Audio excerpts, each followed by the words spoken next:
오늘 우리에게 주신 하나님의 말씀은 사도행전 17장 16절부터 23절 말씀입니다. 사도행전 17장 16절부터 23절 말씀입니다. 함께 한 목소리로 읽도록 하겠습니다.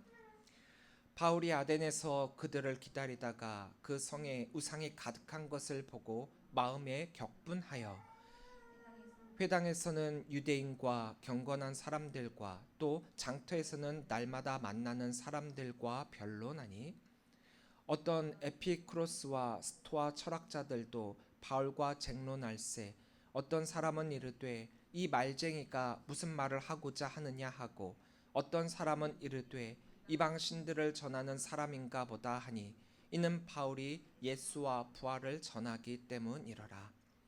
그를 붙들어 아레오바고로 가며 말하기를 내가 말하는 이 새로운 가르침이 무엇인지 우리가 알 수 있게 했느냐. 내가 어떤 이상한 것을 우리 귀에 들려주니 그 무슨 뜻인지 알고자 하노라 하니 모든 아덴 사람과 거기서 나그네 된 외국인들이 가장 새로운 것을 말하고 듣는 것 외에는 달리 시간을 쓰지 않음이더라. 바울이 아레오바고 가운데 서서 말하되 아덴 사람들아 너희를 보니 범사에 종교심이 많도다. 내가 두루 다니며 너희가 위하는 것들을 보다가 알지 못하는 신에게라고 새긴 단도 보았으니 그런즉 너희가 알지 못하고 위하는 그것을 내가 너희에게 알게 하리라. 아멘. 할렐루야. 오늘도 주의 저녁 자신 우리 성도님들을 주님의 이름으로 사랑하고 축복합니다. 옆에 계신 분들과 함께 인사 나누겠습니다. 사랑합니다. 축복합니다. 사랑합니다. 축복합니다. 요 근래에 우리 사회를 참 걱정스럽게 만들고 또 무서움에 떨게 만들었던 문제가 되고 있는 사건들이 있었습니다. 바로 묻지마 폭행과 묻지마 살인이었죠. 그 사건을 벌인 동기를 볼 때 어떤 이유가 있고 또 어떤 관계가 있어서가 아닙니다. 불특정 대중에게 자신의 분노를 표출함을 통해서 사회적 불만과 불평등을 호소하고 있고 또 자신의 의견을 어필하기 위해서는 어쩔 수 없었다라고 하는 자기 합리화까지 표출을 하고 있습니다. 자동차로 많은 사람들을 향해 돌진을 한다던가 혹은 출퇴근 시간 사람들이 많은 지하철 내에 방화를 저지른다거나 또 흉기로 지나가는 사람들에게 상해를 입힌다거나 하면서 자신이 가진 분노를 사람들에게 불특정 대중들에게 표출을 하고 있습니다. 분노에 대한 사전적 정의는 분개하여 몹시 성을 내다라는 의미를 가지고 있어요. 이것은 일반적으로 모욕, 좌절, 또 위협, 부당한 대화 같은 상황에서 강한 불쾌감이나 적개심을 불어일으킬 때 나타나는 감정이라는 거죠. 그렇기 때문에 대부분 사람들이 분노한다라고 하면 여기에는 부정적인 의미가 담겨져 있습니다. 사람들마다 다르겠지만 대부분의 사람들은 모두가 이 분노를 이 마음속 한편에 가지고 살아가고 있어요. 일상에서 부딪히는 갈등과 스트레스로 인해서 아주 자연스럽게 나타나는 감정이 이 분노라는 거예요. 하지만 이 분노가 조절이 되지 않은 채 자주 그리고 과도하게 터져나와서 일상생활에 큰 영향을 끼치고 있다라고 한다면 이것은 단순한 분노가 아니라 분노 조절 장애일 수 있다라는 거죠. 화내지 않으면 안 될 것 같다라고 하는 강박적 충동으로 인해 가지고 대인관계에 심각한 영향을 주고 또 사회적 큰 문제를 줄 수도 있습니다. 앞서 말씀드렸던 그 묻지마 살인, 묻지마 폭행 이런 것들이 바로 이런 분노 조절 장애의 일례로 보여지고 있습니다. 시작은 개인의 분노였지만 결과는 사회적 문제로 남게 된다라는 거죠. 일반적인 분노는 개인적인 감정에 의한 이 상처받음으로 인해서 일어날 수가 있고 보통은 충동적이고 공격적이어서 결국에는 결말이 좋지가 않아요. 그러니까 욱해가지고 일어나는 분노는 그렇다라는 거죠. 그래서 우리는 이 분노를 잘 다스리며 분노해야 할 때와 분노하지 말아야 할 때를 잘 분별하고 조절을 해야 합니다. 분노가 무조건 나쁘다는 게 아니에요. 분노해야 할 때 분노하는 것은 우리 정서적으로도 감정적으로도 굉장히 도움이 됩니다. 분노해야 할 때도 있다라는 거예요. 분노해야 하는 시점에 분노하는 것은 잘못이 아니라는 거예요. 도리어 분노해야 하는데 분노하지 않는 것이 더 잘못일 수 있습니다. 그래서 우리는 분노를 해야 할 타당할 이유가 있는 것들에 대해서 이런 표현을 쓰고 있어요. 거룩한 분노. 좀 뭔가 있어 보이죠. 분노라는 말만 딱 쓰면은 굉장히 부정적으로 보이지만 그 앞에 거룩한이라는 말을 딱 붙이니까 거룩한 분노. 뭔가 있어 보이죠. 사실 이 두 단어는 서로 상반된 의미를 가지고 있습니다. 하지만 이 두 단어가 만남을 통해서 굉장히 특별한 메시지를 품고 있게 되죠. 분노가 방향을 잃지 않고 거룩함과 맞닿을 때 그것은 파괴가 아닌 변화의 시작이 될 수 있다라는 것을 말입니다. 15절부터 16절 말씀입니다. 바울을 인도하는 사람들이 그를 데리고 아덴까지 이르러 그에게서 실라와 디모데를 자기에게로 속히 오게 하라는 명령을 받고 떠나니라. 바울이 아덴에서 그들을 기다리다가 그 성에 우상이 가득한 것을 보고 마음에 격분하여. 우리가 지난주에 함께 말씀을 나눴다시피 바울이 데살로니가와 베레아에서 복음을 전하게 되죠. 그리고 두 교회, 두 지방 사람들, 두 사람들의 그 신앙의 마음 상태가 서로 다름을 통하여서 베레아의 이 신앙의 모습과 또 성경을 상고하는 이 모습을 우리가 본받아야 된다라고 했습니다. 근데 이 베레아까지 데살로니가 사람들이 쫓아와갖고 바울과 또 실라를 또 괴롭히려고 하니까 이 베레아에 있었던 믿음의 형제들이 이들을 아덴으로 도피를 시키게 됩니다. 먼저는 바울을 먼저 보내게 되거든요. 그래서 바울이 먼저 아덴에 도착해서 이제 아덴에서 이제 실라와 디모데를 기다리고 있었던 때였습니다. 바울이 지금 머물고 있는 이 아덴이라고 하는 지역은 우리가 오늘날 아테네라고 말하는 이 지역이거든요. 근데 여기는 헬라 시대의 철학과 예술 또 문화와 지성의 중심지였고 문명의 발달을 이룬 도시였기 때문에 이 시대를 살아가고 있는 사람들이다라고 한다면 한 번쯤은 가보고 싶은 그런 도시입니다. 우리도 좀 화려하고 멋지고 유명한 도시가 있다라고 한다면 한번 가보고 싶잖아요. 거기서 그 도시만의 아름다움과 정취를 느끼고 싶잖아요. 바로 이 아덴이 그런 도시였다라는 거예요. 그러나 그러한 바람과 화려함 뒤에는 수많은 어둠과 우상들이 그 아덴의 자리를 잡고 있었습니다. 우리는 지금 어떤 시대를 살아가고 있습니까? 지식과 정보가 넘쳐나는 시대요. 자유와 다양성이 존중받는 시대요. 문명의 발달로 인해서 도시는 화려해지고 또 많은 문화들, 컨텐츠로 인해서 멋진 삶을 살아가고 있으며 스마트한 기술, 자유로운 분위기 이런 가운데 살아가고 있으니 한마디로 오늘날의 우리의 삶을 표현하자면은 참 이 시대는 멋진 세상이다라는 생각이 들고 있지 않습니까?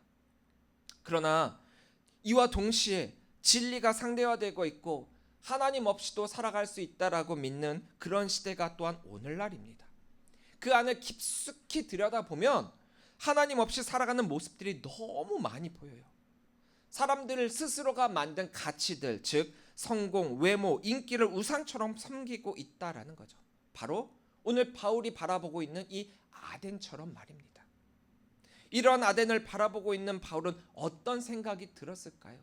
일반적으로 아까도 제가 말씀드렸다시피 이런 멋진 도시, 멋진 문화, 또 멋진 문명을 바라보게 된다면은 참 멋지다라고 하는 감탄사가 일어나게 될 거예요.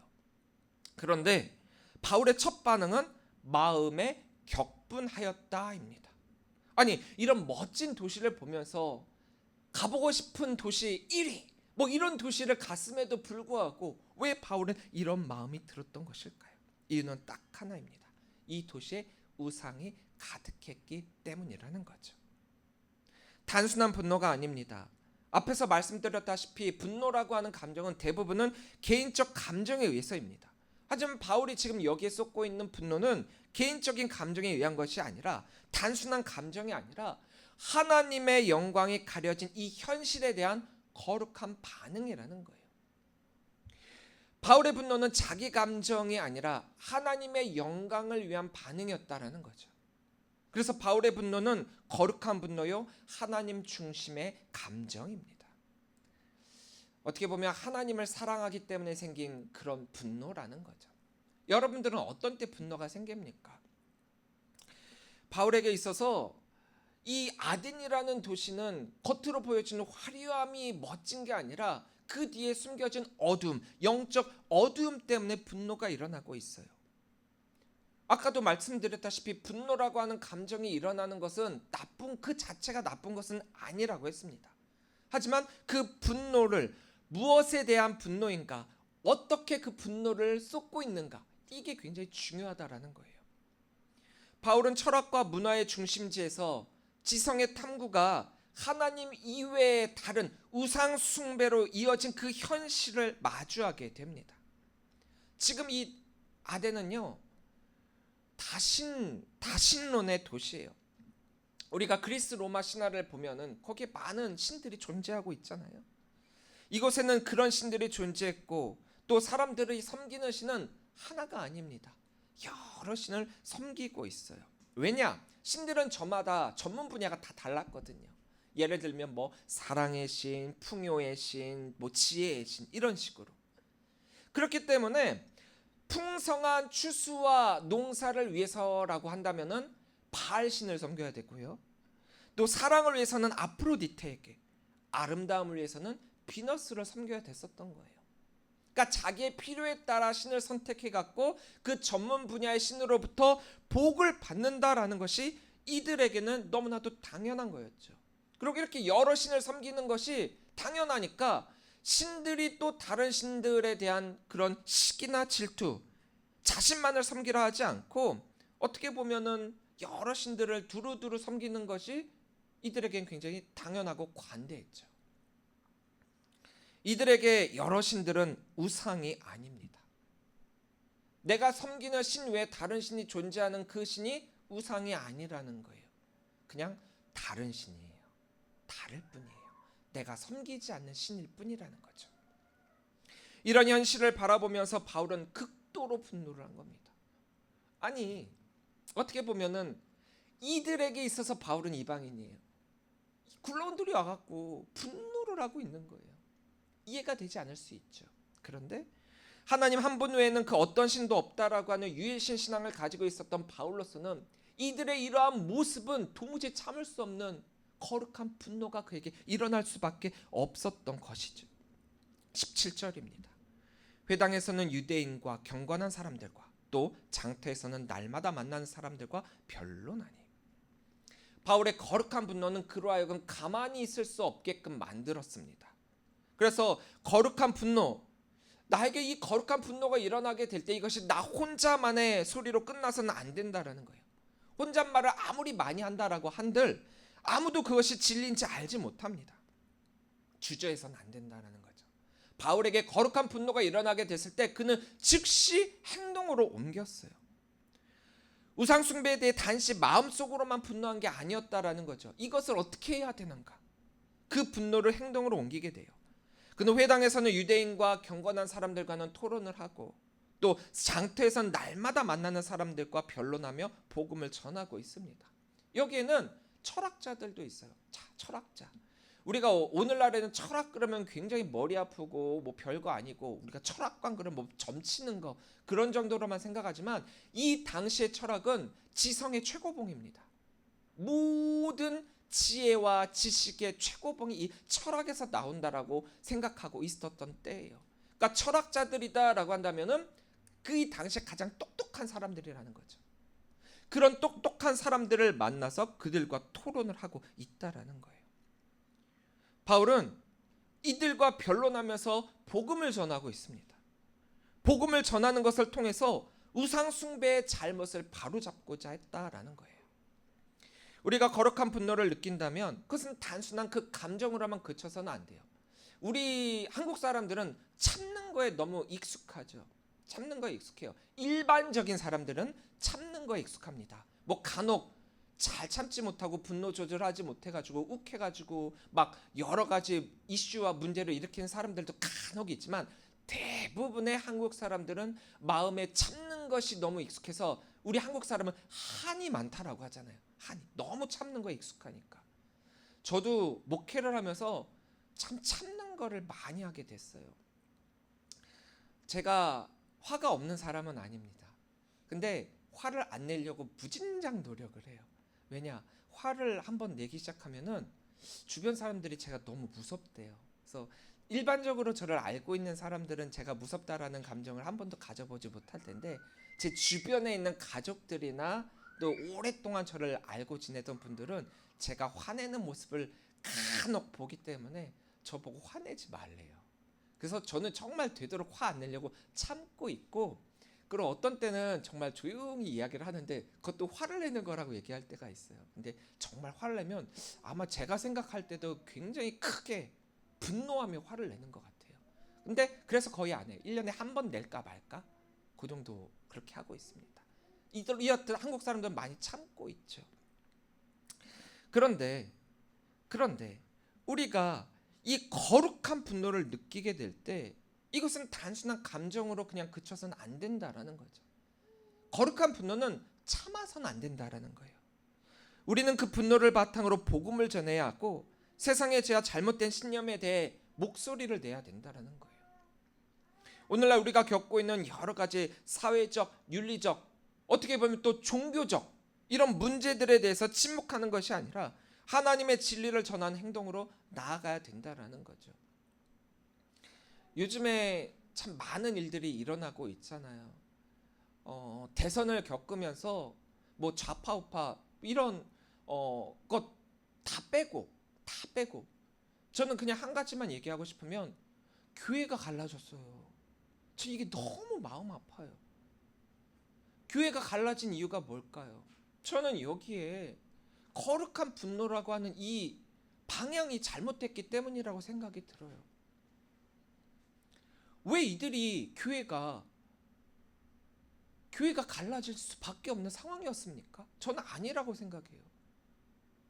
그럼에도 그들이 갈라졌던 것은 이건 거룩한 분노가 아니라 제가 볼 땐 그냥 분노예요. 그냥 분노예요. 우리에게 일어나는 거룩한 분노는 거기는 반드시 복음이 수반돼야 되거든요. 근데 이들의 외침에는 복음이 없었어요. 그래서 교회가 갈라지고 오늘날 교회가 이렇게 어려움에 처하게 되는 것입니다. 복음 선포자로서의 우리의 정체성은 무엇입니까? 사명 때문에 우리가 복음을 전하는 경우도 있지만, 이 거룩한 분노 때문에 복음을 전해야 될 때도 있다라는 거예요.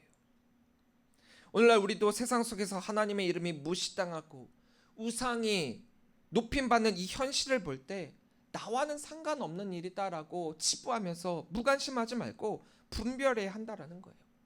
우리는 이런 시대 속에 살아가고 있는데 무조건 참고 무조건 가만히 있으면 안 된다라는 거죠. 거룩한 분노로 인해서 SNS에서 인기와 외모가 신처럼 여겨지고 있고, 학교에서 성공과 또 성적이 인생의 전부인 것처럼 가르치고 있는 이런 분위기, 또 사람들의 마음속에 자리 잡은 자기 중심적인 사고 형태 같은 것들이 다 오늘날 우상이지 않습니까? 이 모든 것들이 다 하나님보다 더 높임을 받고 있습니다. 우리는 이러한 세상 속에서 무관심한 관찰자가 아니라 거룩한 분노를 품는 예배자가 되어야 된다라는 거예요. 복음이 빠진 분노는 세상의 분노와 똑같은 거예요. 거룩한 분노가 일어났다라고 하는 거기에는 반드시 중심에 복음이 있어야 됩니다. 19절부터 20절입니다. 그를 붙들어 아레오바고에 가며 말하기를, 내가 말하는 이 새로운 가르침이 무엇인지 우리가 알 수 있겠느냐? 내가 어떤 이상한 것을 우리 귀에 들려주니 그 무슨 뜻인지 알고자 하노라 하니. 바울은 철학자들과 쟁론하면서 복음을 전하고 있습니다. 당시 아덴 사람들은 새로운 사상을 듣기를 좋아하고 또 토론하는 것을 즐겼으며 끊임없이 새로운 지혜와 철학을 찾고 있었어요. 바울은 이 기회를 놓치지 않았죠. 이들에게 있어서 바울이 하는 모든 이야기는, 복음을 전하고 있는 이 선포는 새로운 거예요. 그들의 호기심을 이용을 해왔고 하나님의 진리를 전하고 있습니다. 복음은 이들에게 굉장한 지적 호기심이 되고 있습니다. 들어본 적이 없거든요. 전에는 알지 못하던 것들이에요. 철학자들은 바울을 새로운 신들을 전하는 사람으로 생각하고 있습니다. 그런데 이 헬라적 종교의 배경과 철학적 사고 체계에서는 바울이 말하고 있는 이 선포는 도무지 이해가 되지 않는 거예요. 이들이 궁금해하는 대상은 바울이 18절에서 말하고 있는 예수님과 그의 부활에 대한 것입니다. 그래서 이제 아레오바고로 데리고 가갖고 이제 여기에서 이제 바울에게 새로운 이방신 혹은 새로운 철학을 듣고자 하고 있는 거죠. 굉장히 호기심이 강한 그런 사람들이었어요. 바울은 그것을 놓치지 않았죠. 복음을 전하는 일은 단순히 말로 끝나는 것이 아니라 그들의 이해와 관심을 끌 수 있는 방법으로 해야 돼요. 예전에는 복음을 전하는 게 그냥 우리 전하는 쪽에서 위주로 전하고 안 받으면 끝 그거였는데 이제는 복음을 전하는 방법도 좀 바뀌어야 된다라는 거죠. 일방적인 게 아니라 이들의 토론과 쟁론, 궁금한 거 듣고 전하고 이해가 안 되는 것을 이해시키는 이런 방법이 우리들에게도 필요한 거죠. 그래서 예전에는 설교만이 복음을 들을 수 있는 한 방법이었고 설교는 일방적으로 목사님이 전하는 방식이었잖아요. 성도들은 그냥 듣는 거였잖아요. 그래서 늘 마음속에 물음표를 갖고 있었던 거예요. 저게 무슨 뜻이지? 무슨 뜻이지? 요즘 사람들은 얼마나 이성적입니까? 지혜롭니까? 얼마나 똑똑합니까? 그런데 그들이 그 말씀을 들을 때 이해가 안 돼요. 그러면 손을 들게 되죠. 이게 무슨 뜻입니까? 그럼 목사님들은 이렇게 얘기해요. 아, 그냥 믿으면 되지 뭘 거길 따져. 이건 잘못된 거예요. 복음을 받아들이는 사람들 입장에서 복음을 전해야 된다라는 거예요. 무작정 복음을 전하는 것이 통할 때도 있었습니다. 또 성령의 이끄심과 역사로 인해서 복음이 전해지기도 했습니다. 하지만 이성적으로 상대방의 언어와 제스처로 복음을 전하는 게 필요하다라는 거예요. 오늘날의 전도는 그래야 된다라는 거죠. 우리가 복음을 전할 때 사람들의 이해와 또 문화적 배경을 고려해서 그들이 필요로 하는 방법으로 진리를 전달할 때 보다 효과적으로 복음을 전할 수 있다라는 거예요. 바울에게는 옳다구나, 기회구나 생각하고 말씀을 전하고 있는 겁니다. 그러기 위해서는 우리 역시도 고민을 많이 해야 된다라는 거예요. 그냥 무작정 우리가 던져놓기만 하고 뭐 받으려면 받고 말려면 말고 이런 전도법은 안 되고 우리가 복음을 선포한다라고 했었을 때 귀 있는 자는 들을지어다. 예수님은 그렇게 선포를 하셨지만 우리는 모두가 귀를 열고 들으세요 라고 할 복음을 전해야죠. 그만큼 우리도 노력을 해야만 복음이 전해지는 시대가 되었다라는 거예요. 22절입니다. 바울이 아레오바고 가운데 서서 말하되 아덴 사람들아 너희를 보니 범사에 종교심이 많도다. 자, 바울의 첫 말은 너희들이 범사에 종교심이 많다라는 말이에요. 이건 표면적으로 보면 굉장히 그들이 종교심이 많다는 것을 칭찬하는 듯 그런 말로 보이지만 바울의 의도는 단순한 찬사가 아니라는 거죠. 이것은 오히려 그들의 무분별한 종교 생활을 지적하고 있고 반어적인 표현으로 그들의 상태를 표현하고 있는 거예요. 바울이 말하는 종교심은 하나님께 드리는 진정한 믿음과는 다릅니다. 그들의 종교심은 삶의 방향성과 목적 없이 다양한 신들을 형식적으로 섬기는 모습이고 그 열심은 하나님을 향한 헌신이 아니라 오히려 자신들의 필요에 따른 것이죠. 아까도 말씀드렸잖아요. 이들이 여러 신을 섬기는 까닭이 뭐라고요? 자기의 필요에 따라 각각 전문 신들의 전문 분야를 향해서 그들을 선택하고 취사 선택을 하고 필요에 의해서 선택하고 그러니까 형식적으로 섬기고 참된 열심의 신앙으로가 아니라 잘못된 경건의 모습으로 그들은 종교 생활을 하고 있다는 거죠. 이건요 오늘날 우리 교회도 지적할 수 있는 표현이기도 해요. 너희가 참 종교심이 많구나. 만약에 나에게 그런 말이 들려진다면 한번 생각을 해봐야 돼요. 아, 나의 모습이 하나님을 향한 참된 신앙으로의 모습인가? 아니면 나의 필요에 의해서 나의 욕구를 채워주기 위한 방법으로 지금 여기에 있는 것은 아닌가? 오늘날 우리 이 말씀 굉장히 잘 되새겨야 합니다. 교회에서, 가정에서, 또 일터에서 우리 열심히 하나님을 향한 진실된 마음에서 우러나오는 것인지, 이들의 취사 선택과 같이 나의 필요에 의해서 그런 것은 아닌가? 하나님은 외형적인 열심보다 진정으로 우러나오는 그 예배와 순종을 기뻐하고 계시죠. 우리 역시도 종교심이 많을 수 있습니다. 그러나 종교심만으로는 하나님을 진정으로 알 수 없습니다. 하나님과의 동행은 신앙의 깊은 내면에서 시작이 됩니다. 우리는 이 진리를 절대로 잊지 말고 놓치지 말고 살아내야 합니다.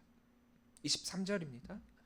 내가 두루다니며 너희가 위하는 것들을 보다가 알지 못하는 신에게라고 새긴 단도 보았으니 그런즉 너희가 알지 못하고 위하는 그것을 내가 너희에게 알게 하리라.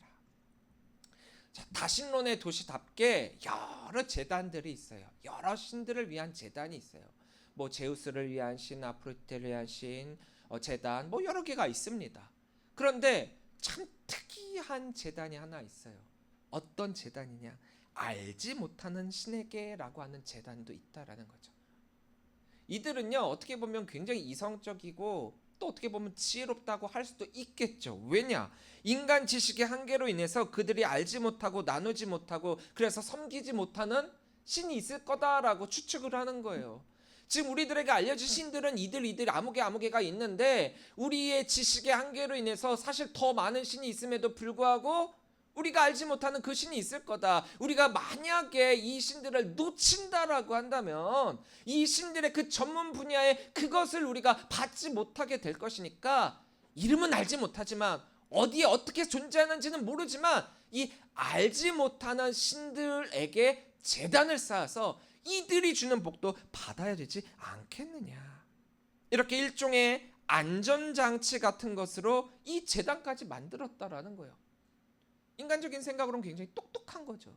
똑똑해요. 근데 바울은 여기를 기회로 삼고 있는 거예요. 여기를. 자, 그렇다. 너희들이 알고 있는 여러 신들이 있는데 너희들이 알지 못하는 신이 있다. 그 신이 바로 하나님이다. 여기에 초점을 맞추고 하나님을 전하고 있다라는 거예요. 복음은 새로운 세상과 새로운 삶의 길을 제시하는 것입니다. 영적으로 혼란스럽고 진리를 모르는 상태가 된다면 우리의 입술은 하나님이 아닌 다른 것을 찾고 있게 되는 거예요. 여러 신들을 찾게 됩니다. 참 그래요. 여러분들, 믿지 않는 사람들도 어려운 일을 당하게 될 때 어떻게 얘기하는지 아세요? 아이고, 하나님, 부처님, 예수님, 뭐 알라신 다 불러요. 다 불러요. 이들이 왜 다 부를까요? 그 중에 하나만 걸려라.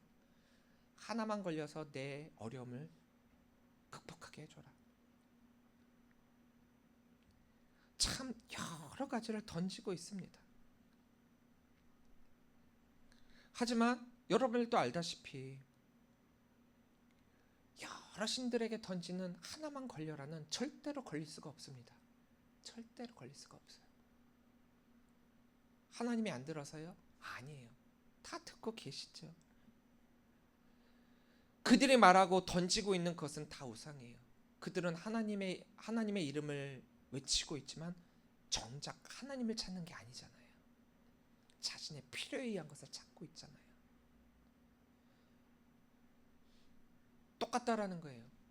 이름은 하나님을 외치지만 이 사람들이 외치고 있는 건 알지 못하는 신이라는 거예요.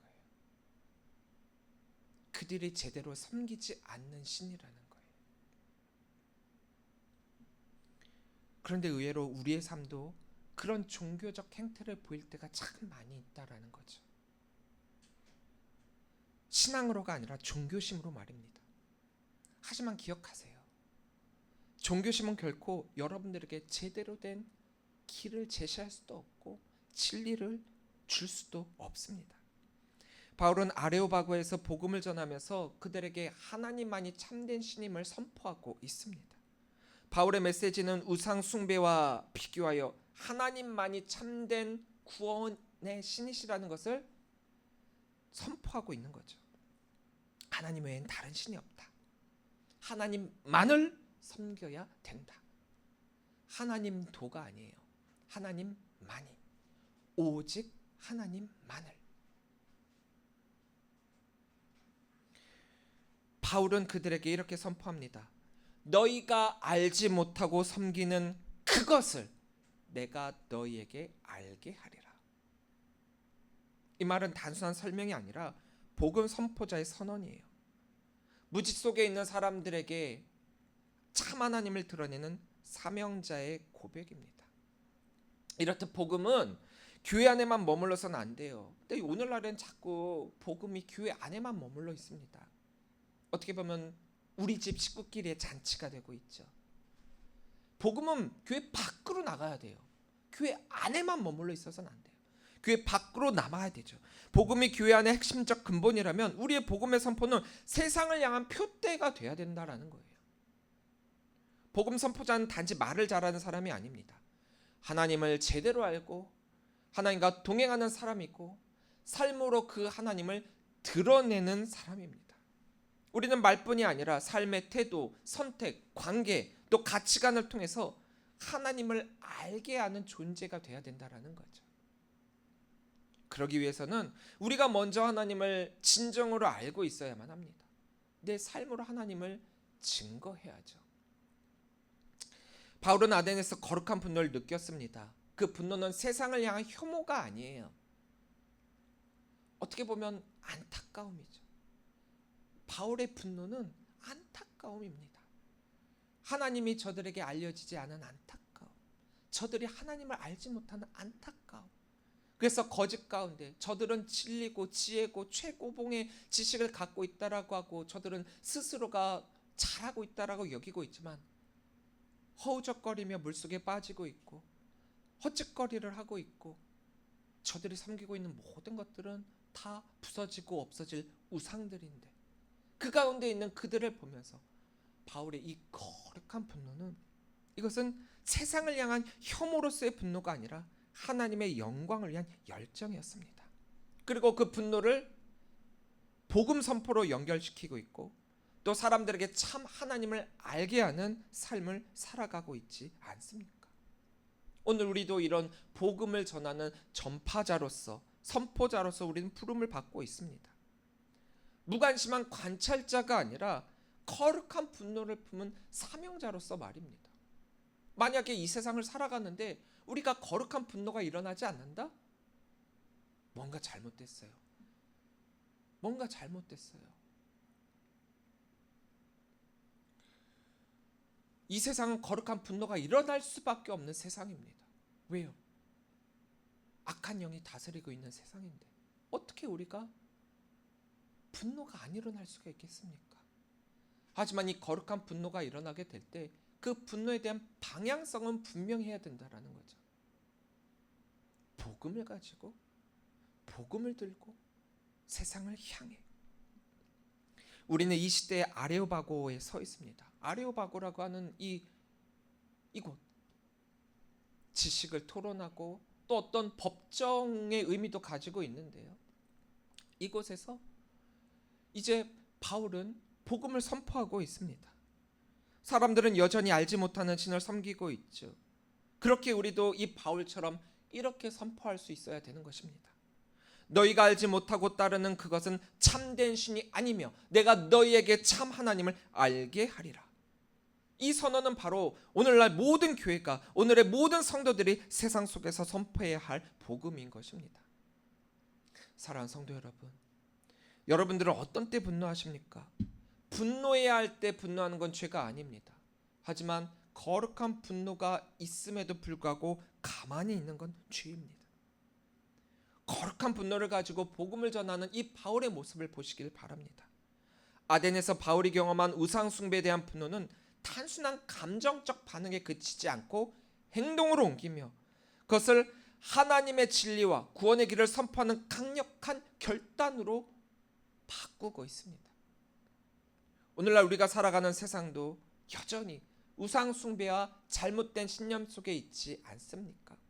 그렇다면 우리는 이 바울처럼 이 세상에서 거룩한 분노를 가져야만 하며 우리가 만나는 모든 상황 속에서 오직 하나님만이 유일한 참 신이라는 이 고백과 선포를 할 수 있어야만 합니다. 우리가 이 세상에 나아갈 때 이 거룩한 분노로 선포하십시오. 오늘 우리에게 주어진 이 말씀을 통해 오직 하나님만이 우리의 참신임을 고백하며 선포하고 우상 숭배와 잘못된 신념에 대해서 거룩한 분노를 가지고 행동할 수 있는 용기와 결단을 얻기를 간절히 소망합니다. 하나님께서 우리의 삶 속에서 진리를 전할 기회를 주시고 복음을 전하는 그 일에 우리가 동참할 수 있도록 인도해 주실 것입니다. 거룩한 분노, 내가 너희에게 알게 하리라. 오직 하나님만을 이 세상 가운데 선포하실 수 있는, 이 세상에 하나님의 영광만을 드러내는 그 일에 거룩한 분노를 가지고 나아가 함께 하시는 우리 귀한 성도님들이 되시기를 주님의 이름으로 간절히 축원합니다. 기도하겠습니다.